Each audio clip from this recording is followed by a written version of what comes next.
आइए आप सभी का पुनः आपके अपने चैनल AKHD एजुकेशनल चैनल पर पुनः आपका स्वागत है। तो जैसा कि आप सभी को पिछले वीडियो में विभाज्यता के नियम के बारे में बताया गया, 2 से भाज्य, 3 से भाज्य, 4, 5 और 6 तक आपको विभाज्यता का नियम पढ़ाया गया था, बताया गया था। तो हम 7, 8, 9, 10 और 11 के विभाज्यता का नियम की बात आज इस वीडियो में करेंगे, समझाएंगे।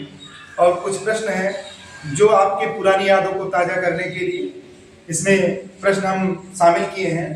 तो हम पहले प्रश्नों को शामिल किए हैं, उनको हल कराने के बाद हम 7 से विभाज्यता का नियम चालू करेंगे। तो आइए कुछ पुरानी यादों को ताज़ा करते हुए शुरू करते हैं। पहला प्रश्न है 2.23 और इसके ऊपर बार, इसको कैसे हल किया जाएगा आप पढ़ चुके हैं, हमने आपको इसके बारे में बताया था। तो सर्वप्रथम हमने कहा था कि दशमलव के पहले यदि कोई संख्या हो उसको आप छोड़ दीजिए। तो हमने 2 को यहाँ पर छोड़ दिया, अब बचा 0.23 के ऊपर बार।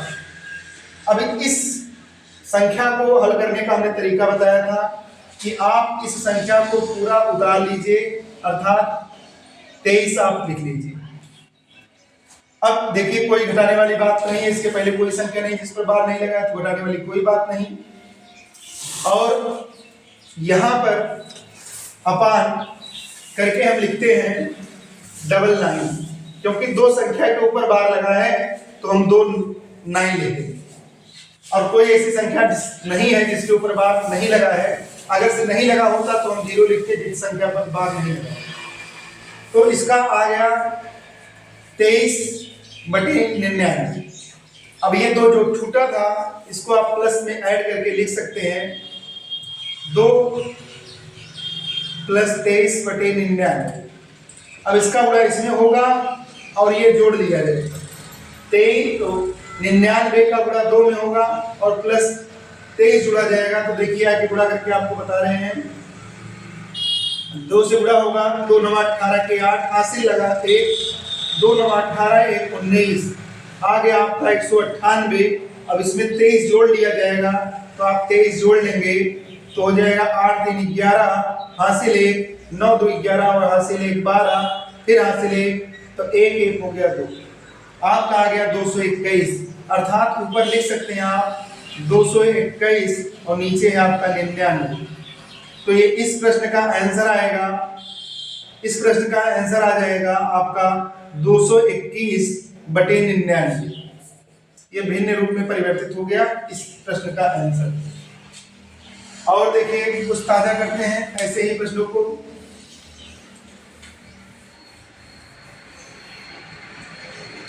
अगला प्रश्न हम आपके सामने लाए हैं 1.999 1.999, आगे ऐसे क्रम जारी रहेगा। तो इसको हम लिख सकते हैं 1.9 के ऊपर बार। बताया गया अगर से कोई संख्या बराबर आगे चल रही है तो उस पर आप बार लगा सकते हैं। हमने कहा कि दशमलव के पहले कोई संख्या हो तो उसको छोड़ दीजिए। तो दशमलव के पहले इसको हमने छोड़ दिया, अब बच रहा है 0.9 बार, 0.9 के ऊपर बार अर्थात 9 के ऊपर बार। अब इसको लिखेंगे हम तो ये हो जाएगा 0.9 और बटे 9, तो ये कट जाएगा 9 से 9, तो आ जाएगा 1। अब इसमें जोड़ा जाएगा तो कोई मतलब नहीं निकलेगा, अर्थात ये हो जाएगा 1 इसका आ जाएगा आंसर। इसके अन्य भी तरीके हैं आपको लगाने के, आप अन्य तरीकों से भी लगा सकते हैं। कैसे इसका लगेगा आप कमेंट में करके बताएंगे। इसका दूसरा तरीका क्या हो सकता है, अन्य तरीके क्या हो सकते हैं। हमने बता दिया था कि कोई भी संख्या लगातार आ रही हो तो उस संख्या को लिखकर जो संख्या लगातार आ रही है उसके ऊपर आप बार लगाएंगे। पहले वाली संख्या को आप छोड़ देंगे, बाद वाली संख्या जो है उसको लिखकर जो भी प्रोसेस करना होता है, जो भी क्रियाएं होती हैं कि 9 के ऊपर बार था तो 9 लिख दिया गया और बटे 9 लिया, काटा गया तो 1 आ गया। तो यहां से आपका आंसर आ जाएगा। तो आगे चलते हैं आगे प्रश्न की तरफ। प्रश्न है आपका 1/√5 प्लस √2। इस प्रकार के प्रश्नों को आप बताया गया था, तो इसका क्या करना पड़ेगा? परिमेयीकरण। परिमेयीकरण करने के लिए हमने बताया था इस संख्या को ऐसे लिख लीजिए जैसा लिखा है √5 √2। अब यहाँ पर प्लस चिन्ह है तो यहाँ पर हम माइनस चिन्ह लगाएंगे। इसका गुणा जब एक में किया जाएगा, इसमें सामने सामने गुणा होता है, बताया जा चुका है पहले की वीडियो में। तो जब सामने सामने गुणा होगा, इसका गुणा इसमें होगा तो कोई प्रभाव नहीं पड़ेगा, अर्थात √5 माइनस √2 हो जाएगा। और यहाँ पर बताया गया √5 का गुणा जब 5 में होता है तो 5 हो जाएगा, प्लस है माइनस है, प्लस माइनस हो जाएगा माइनस, और √2 का गुणा जब √2 में होगा तो ये 2 हो जाएगा। तो ऊपर वाला ऐसे लिखा रहेगा 5 माइनस √2 और अपान 5 में से 2 चला जाएगा, 5 में से 2 चला जाएगा तो बचेगा 3। इस प्रश्न का और सरल करके आ गया अपना आंसर 5 माइनस √2 अपान 3। ये प्रश्न आ गया। तो ऐसे ही प्रश्न का आप कई किताबों से खोज कर उसको प्रैक्टिस करते रहें, जिससे आपकी याददाश्त पुनः बनी रहे। वैसे ही तो अब बात करते हैं हम विभाज्यता के नियम के बारे में। जैसा कि आपको पढ़ाया गया पहले की वीडियो में, इसके पहले वाली वीडियो में, कि 2 से विभाज्यता का नियम, 3 से विभाज्यता का नियम, 4 से विभाज्यता का नियम, 5 और 6 इतने का विभाज्यता का नियम आपको पढ़ा दिया गया है। जो इस वीडियो में नए नए बच्चे जुड़े हैं तो वे जाकर हमारी इस पिछली वीडियो को देख सकते हैं, और हमारी इस वीडियो को आप छोटे बच्चों को भी दिखा सकते हैं, क्योंकि ये एकदम बेसिक चीजें हैं जिससे वे आगे उनको मैथ की समस्या ना हो, कोई भी दिक्कत हो उनके दूर होती चली जाए। 6, 7, 8 वाले बच्चे भी देख सकते हैं और कंपटीशन वाले बच्चे। तो हम पुनः एक बार याददाश्त ताजा कर देते हैं। 2 से विभाज्यता का नियम आपको बताया गया था कि जिस संख्या में इकाई का अंक 0, 2, 4, 6, 8 हो, वह संख्या 2 से भाज्य होगी। 3 से विभाज्यता का नियम बताया गया कि सभी अंकों का योग यदि 3 से भाज्य है, 3 से भाग देने पर कट जा रहा है तो वह संख्या 3 से विभाजित होगी।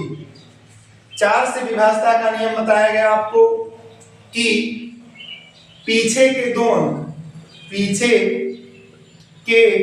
दो अंक अर्थात दहाई और इकाई यदि 4 से भाज्य है तो वह संख्या 4 से भाज्य होगी। 5 वाले विभाज्यता के नियम बताया गया, इकाई का अंक या 0 हो या तो 5 हो तो वह विभाजित होगी 5 से। और 6 से विभाज्यता का नियम बताया गया कि जो संख्या 2, 3 से विभाज्यता का नियम का पालन करता हो, 2 से भी विभाजित हो और 3 से विभाजित हो, तो वह संख्या 6 से भाज्य होगी। ये इतना आपको पिछले वीडियो में बताया गया। आज हम बात करते हैं 7 से विभाज्यता का नियम और 8 इसके आगे। आइए आज देखते हैं 7 से भाज्य।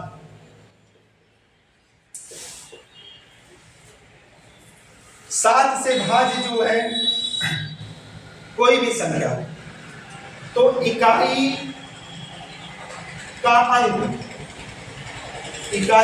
लेंगे, अर्थात पीछे का एक अंक लेंगे, उसमें 2 से गुणा करेंगे,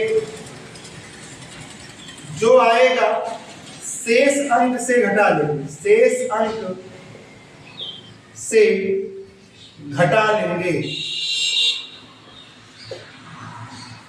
और 7 से भाज्य जो आंसर आएगा घटाने पे, जो अंतर आएगा वो यदि 7 से भाज्य है तो पूरी संख्या 7 से भाज्य होगी।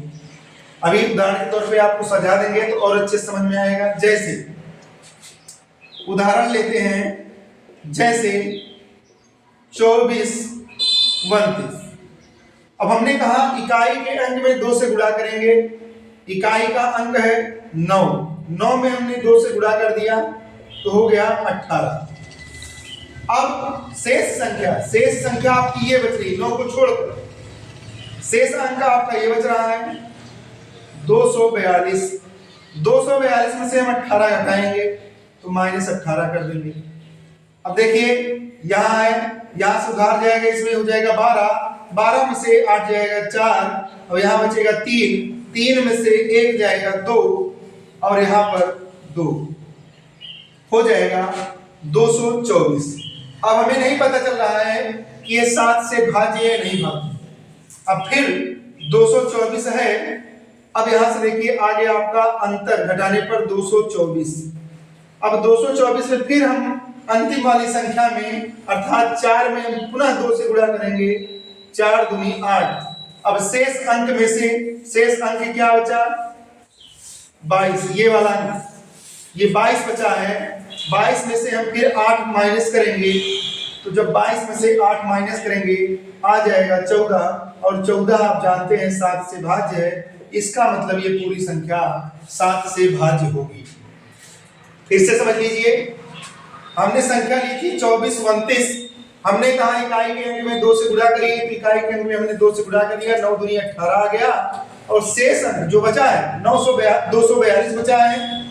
242 में से हम जो गुणा करने पे आया था उसको हमने घटा दिया तो आया 224।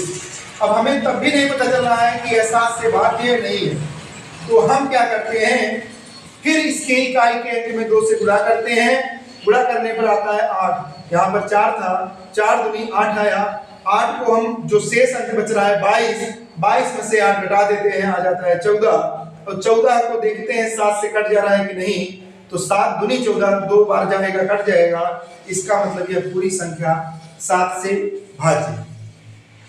और एक उदाहरण ले लेते हैं, आइए उदाहरण हम लेते हैं 343 का। अब देखिए 343 में इकाई का अंक है 3 में हम 2 से गुणा करेंगे आ जाएगा 6। तो जो शेष अंक बच रहे हैं, शेष अंक है 34 में से 6 घटाएंगे तो जब 34 में से 6 घटाएंगे तो आ जाएगा आपका 28 आ गया। अब 28 7 का पहाड़ा पढ़िए, 7 एकम 7, 7 गुना 14, 7 त्रिक 21, 7 चौक 28। इसका मतलब ये 28 7 से कट जाता है। इसका मतलब ये हुआ कि 343 भी 7 से विभाज्य होगा। हमें लग रहा है आपको 7 से विभाज्यता का नियम समझ में आ गया होगा। यदि किसी को कोई दिक्कत होती है तो वह कमेंट में करके पूछ सकता है। आइए अब बात करते हैं 8 से भाज्य। 8 से भाज्य देखिए, 4 से भाज्य में क्या नियम था? 4 से भाज्य में यह बताया गया था कि दहाई और इकाई का अंक पीछे के 2 अंक यदि 4 से भाज्य है, 4 से कट रहे हैं तो वह संख्या 4 से विभाज्य होगी। लेकिन 8 वाले में नियम सैकड़ा, दहाई और इकाई, ये 3 अंक यदि 8 से भाज्य हैं तो पूरी संख्या 8 से भाज्य होगी। अर्थात पीछे के 3 अंक, पीछे के 3 अंक सामूहिक रूप से यदि वह 8 से भाज्य हैं तो पूरी संख्या 8 से भाज्य होगी। जैसे ले लिया जाए उदाहरण 257, 152, ये संख्या पूछा जाए कि 8 से भाज्य है या नहीं, तो पता करने के लिए हमें क्या करना होगा, पहले हम बता देते हैं आपको 4 से भाज्य। 4 से भाज्य है या नहीं तो हम 4 में क्या देखते हैं, पीछे के 2 अंक, पीछे के 2 अंक क्या है 92। 92 को हम 4 से काटते हैं तो देखते हैं 4 एकम 4, 4 गुना 8 1 बचा, अब 4 3 12 कट जा रहा है, इसका मतलब यह संख्या 4 से भाज्य है। अब हमें चेक करना है 8 से भाज्य है या नहीं, तो हम पीछे के 3 अंक लेंगे, अर्थात 1 9 और 2, इसको हम 8 से काटेंगे।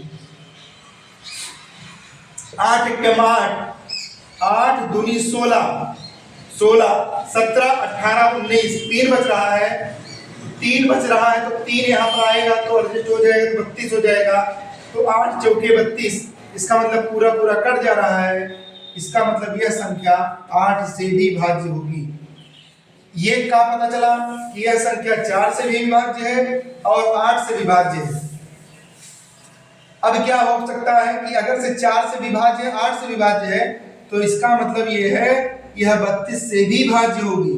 ऐसे आप धीरे धीरे जब प्रैक्टिस करेंगे तो आपको कोई समस्या नहीं होगी।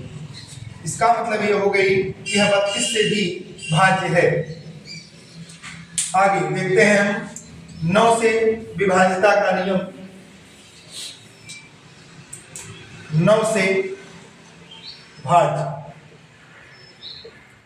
आप वीडियो में ऐसे ही बने रहिए, थोड़ा सा साफ नहीं दिखाई दे रहा है, इंक भर ले रहे हैं, आते हैं आपको बताते हैं 9 से विभाज्यता का नियम।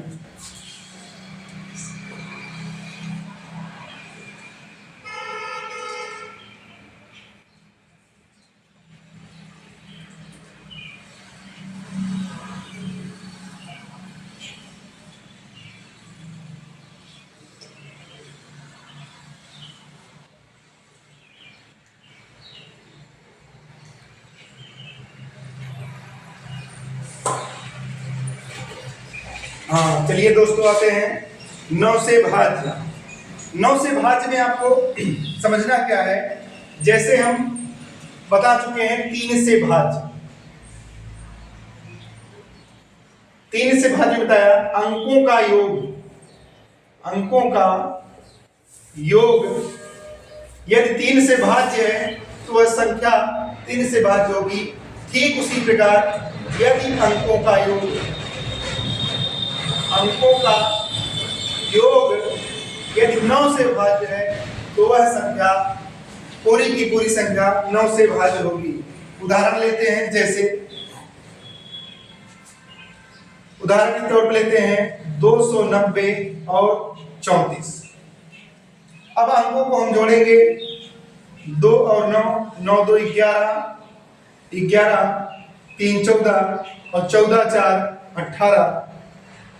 18 जो है 9 से भाज्य है, इसका मतलब यह पूरी संख्या 9 से भाज्य होगी। 9 से भी भाज्य हो जाएगी और 18 3 से भी कटता है, इसका मतलब यह 3 से भी भाज्य हो जाएगी। 9 से भी भाज्य और 3 से भी भाज्य, इसका मतलब यह पूरी की पूरी संख्या 27 से भी भाज्य होगी, दोनों का गुणा। ऐसे ही आप सीखते जाएंगे। जब अंकों को आप जोड़ लेंगे, 9 2 + 9 + 0 + 3 + 4, जोड़ने पे आया 18। अब देखिए 9 के पहाड़े में 18 आता है नहीं, यदि आता है तो ये पूरी की पूरी संख्या 9 से भाज्य होगी। 3 से भी ऐसे विभाज्यता का नियम है, अंकों का जोड़ यदि 3 से भाज्य है तो 3 से वह पूरी की पूरी संख्या विभाज्य होगी। 10 से विभाज्यता का नियम कुछ नहीं है, यदि इकाई का अंक, इकाई का अंक अर्थात पीछे का अंक, पीछे का अंक 0 होना आवश्यक है। यदि वह 0 है तो वह पूरी की पूरी संख्या 10 से विभाज्य होगी। आइए अब अंतिम की तरफ बढ़ते हैं। 11 से विभाज्यता का नियम। 11 से भाज्य। 11 से भाज्य का नियम ये है कि सम स्थान और विषम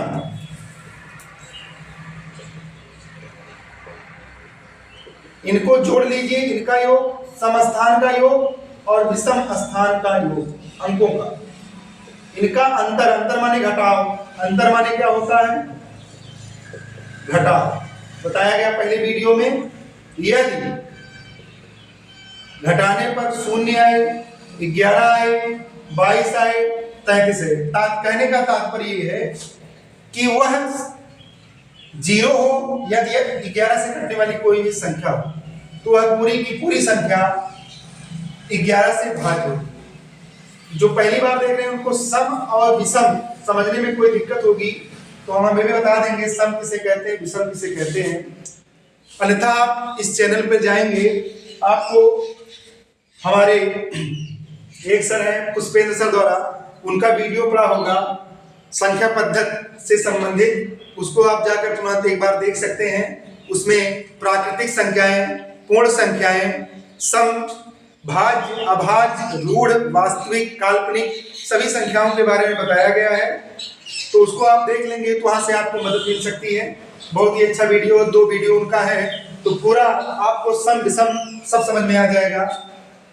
इसके अलावा हम अभी आपको क्लियर कर देंगे सम और विषम, जो पहली बार है जो नहीं जानते हैं।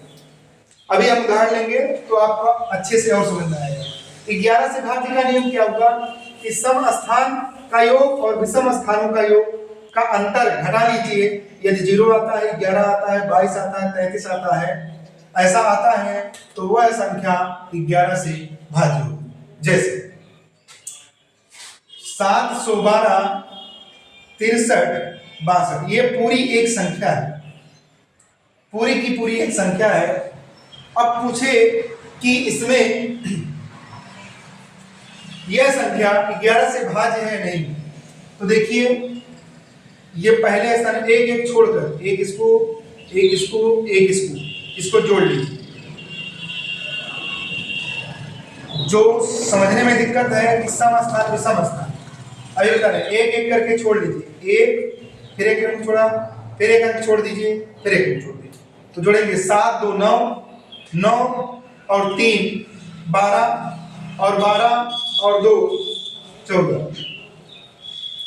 ये आपका आ गया जोड़ने पर 14। इस अंकों का जोड़ या आप ऐसे लिख सकते हैं 7 + 2 + 3 और +2 बराबर, तो ये आ गया आपका 14। ठीक, इसको जोड़ने पे आ गया 14। अब जो छूट रहा है उसको देख लीजिए, 1 7 और 6, 1 + 7 + 6, इसको जोड़िएगा तो 7 1 8, 8 6 14। अब इसका अंतर करेंगे तो आ जाएगा 0। 14 में से 14 जाएगा, कितना आ जाएगा 0। और हमने बताया अगर 0 आ रहा है तो इसका मतलब ये पूरी की पूरी संख्या 11 से भाज्य होगी। तो ऐसे आप उदाहरण लेकर देख सकते हैं और समझ सकते हैं कि वह 11 से भाज्य है या नहीं। आइए हम एक प्रश्न जैसे कंपटीशन में पूछता है ऐसे प्रश्न को लेकर आपको समझाने का प्रयास करते हैं। जैसे प्रश्न आता है 2 स्टार 4 3 5 संख्या 9 से भाज्य है, तो स्टार का मान न्यूनतम मान क्या हो? तो देखिए 9 से भाज्य है। अब देखिए ये 9 से भाज्य है तो 9 से विभाज्यता का नियम आपको बताया गया कि सभी अंकों का योग 9 से कटना चाहिए। तो हम अंकों को जोड़ेंगे, जो 2 दिया गया है उसको जोड़ेंगे, ये नहीं दिया गया इसको छोड़िए भी, तो 2 दिया गया है, 4 दिया गया है, 3 दिया गया है और 5 दिया गया है। ये इसको हमने जोड़ लिया, तो 4 2 6, 6 3 9 और 9 और 5 आपका आ गया 14। अब आपको क्या करना है कि 14 9 से कटता नहीं है। अब 14 में कितना जोड़े? देखिए 9 का पहाड़ा पड़ेंगे, 9 के 9, 9 दूनी 18, 18 करता है, लेकिन हमारे पास 14 है। कितना जोड़े जिससे वह 18 हो जाए? तो कम से कम हमें 4 जोड़ना होगा। कितना जोड़ना होगा? 4 जोड़ना होगा, तब वह 18 मिल जाएगा। तो हमें स्टार के स्थान पर यह पता चला कि स्टार के स्थान पर स्टार का मान क्या आएगा? 4, क्योंकि हमें 14 पता चल गया है जोड़ने पर, हमें 4 की और आवश्यकता है।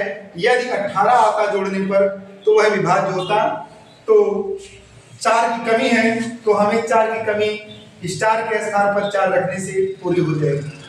तो इस प्रकार प्रश्न आपके कंपटीशन में आते हैं 11 से, 3 से, 9 से, 5 से, 6 से, तो आप इस प्रकार हल कर सकते हैं।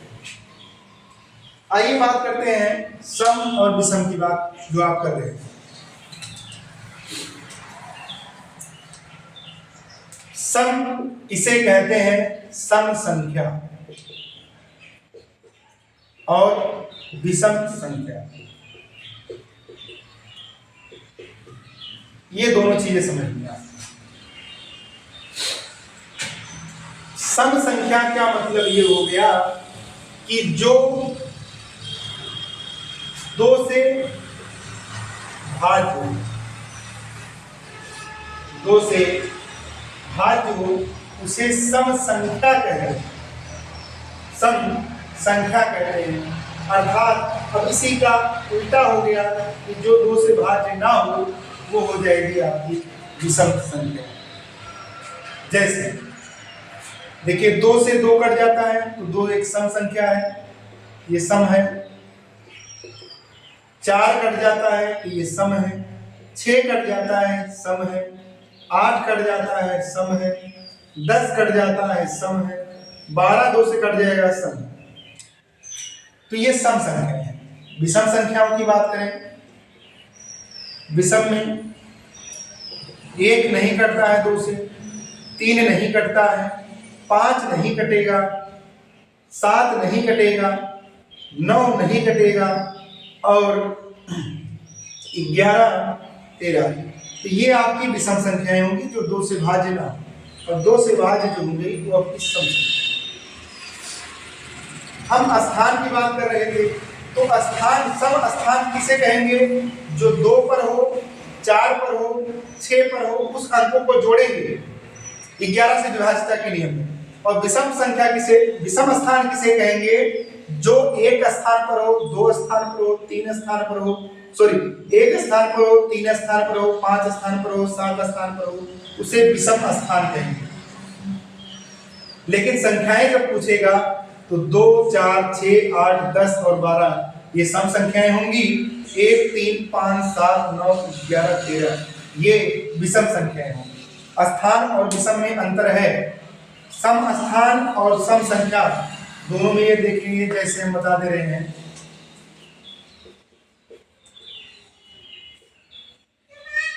देखिए ये आपका एक पहले स्टेप यहाँ पर काउंटिंग कर लीजिए। 1 2 3 4 5 6। अब देखिए सम स्थान किसे कहेंगे? आप सम स्थान 2 को कहेंगे, सम स्थान 4 को कहेंगे, सम स्थान, सम स्थान। तो ये सम स्थानों का योग होगा। सम स्थानों का योग क्या होगा? 4 और 7 और ये वाला आपका 9। तो देखेंगे यहाँ पर 4 + 7 और +9 ये सम स्थानों का योग है, सम स्थान का योग। तो 7 4 11, 11 में 9 जोड़ देंगे आपका हो जाएगा 20। अब विषम स्थान किसे कहेंगे? जैसे 1 है विषम, 3 है विषम, 5 विषम। तो इस पे है क्या? 5 है, फिर उसके बाद 6 है और उसके बाद 2 है। तो 6 5 11 और 2, 6 + 5 + 2, 6 5 11 2 13, यहाँ पर आया 13। अब इसका अंतर करेंगे तो आ जाएगा 7 और 7 नहीं आना चाहिए, 0 11 22 33 आना चाहिए। इसका मतलब ये जो पूरी संख्या है यह 11 से भाज्य नहीं होगी। तो ये कहने का मतलब था हमारा कि सम स्थान अलग चीजें होती हैं, सम संख्याएं अलग होती हैं। जैसे इसमें पूछा जाए सम संख्याएं कितनी हैं, तो यहाँ पर देखिए 1 सम संख्या है, 2 सम संख्या, ये वाली सम संख्या है, ये भी सम संख्या है। तो ये इतनी सम संख्या है और ये विषम संख्या के अंतर्गत आता है। 7 5 9 11 13 ये सब विषम संख्या है। स्थान की बात की जाएगी तो स्थान पर सम भी हो सकता है, विषम भी हो सकता है, अंक। और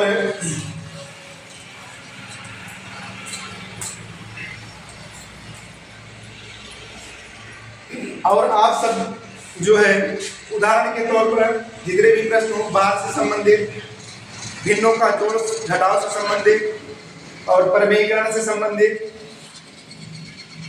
भागफल अर्थात आप कह सकते हैं विभाज्यता के नियम से संबंधित जितने भी प्रश्न हो, इसको घातों के बारे में बताया गया उससे संबंधित प्रश्न, इतने प्रश्नों का आप अच्छे तरीके से प्रैक्टिस करिए। किसी को कोई समस्या होती है तो वो कमेंट में या व्हाट्सएप का जो लिंक दिया गया है वीडियो के डिस्क्रिप्शन में, वहां पर आप डायरेक्ट जाकर भेजकर सवाल पूछ सकते हैं, उसका सलूशन बताया जाएगा।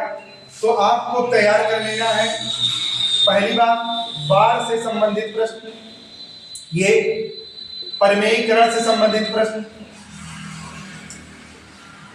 ये आपको पढ़ाया जा चुका है। किसी को कोई दिक्कत होती है ये आपसे पूछ सकता है हमसे। और आप टेबल याद कर लीजिएगा जरूर, टेबल अर्थात पहाड़ा आप याद करिएगा अच्छे से, और वर्गमूल आप याद कर लीजिएगा जो भी आपको याद हो सके। इसी प्रकार घन और घनमूल निकालने के लिए बताए भी थे कैसे क्या होता है, इसके हम और ट्रिक बताएंगे आपको आगे की वीडियो में। वर्ग और घन से संबंधित ट्रिक कैसे है ये आप याद करेंगे। तथा परमेयीकरण हो गया है, घातांक के बारे में गुणा बताया गया, भाग बताया गया है, योग बताया गया है और घटाव बताया गया है। इससे संबंधित प्रश्न भिन्नों का गुणा भाग जोड़ घटाव, लक्षांतर कैसे किया जाता है, इसका उधर किसका इधर किया जाता है, विभाज्यता का नियम पढ़ाया गया आपको, विभाज्यता का नियम बताया गया। ये आप देख सकते हैं, बार हो गया, घात भी हो गया है, विभाज्यता का नियम, गुणा भाग जोड़ घटाव ये सब बताया जा चुका है। तो आप अब अगली वीडियो में इन सभी से संबंधित 2-4 प्रश्न देखेंगे और आगे के वीडियो में इससे ऊपर लेवल के जैसे वर्गमूल कैसे और तरीकों से निकलेगा, घनमूल अन्य तरीकों कैसे निकलेगा, थोड़ा सा लेवल आपका ऊपर करेंगे हम, घातों के बारे में ऊपर थोड़ा सा हम करेंगे। और आगे देखते हैं जैसे वर्गमूल के बारे में बताया गया, घातांक करने के बारे में जो बताया गया था उनसे आपको एक बार रूबरू करवाते हैं। जैसे यहाँ पर 16 लिखा जाए और 16 के पावर 3/4 लिखा जाए, तो हमको ये करना होगा कि 16 इस संख्या का लगातार 4 बार गुणा करने पर 16 आएगा, तो हमको इसको यहाँ से हटाना है।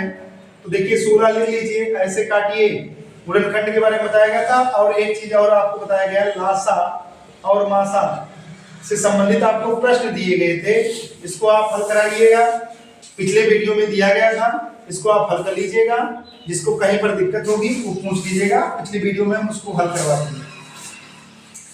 अब 2 से काटेंगे, 2 8 16, फिर 2 से काटेंगे, 2 चौके 8, फिर 2 से काटेंगे, 2 दूना 4, फिर 2 से काटेंगे, 2 1 2। तो देखिए 2 एक ऐसी संख्या है जिसका 4 बार लगातार गुणा करने पर 16 आता है। तो हम 16 के स्थान पे 2 लिखेंगे और 4 का काम खत्म हो जाएगा, अब बचेगा 3। अब जब 3 बचेगा अर्थात 2 का 3 बार गुणा, 2 गुणे 2 गुणे 2। याद रखिएगा 2 का 3 बार गुणा करने का मतलब ये नहीं कि 2 से 3 में गुणा कर दीजिए, 2 का 3 बार गुणा, 2 दूनी 4 दूनी 8, अर्थात इस प्रश्न का आंसर आ जाएगा 8। ऐसे प्रश्न आपको हल कराए जा चुके हैं, लासा मासा कुछ बताया जा चुका है हल्का फुल्का। तो आप इस प्रकार के प्रश्नों को अच्छे से तैयार करिएगा। मिलते हैं आपके नेक्स्ट वीडियो में। आप इसी प्रकार हमारे चैनल को देखते रहें, लाइक और सब्सक्राइब करते रहें। धन्यवाद।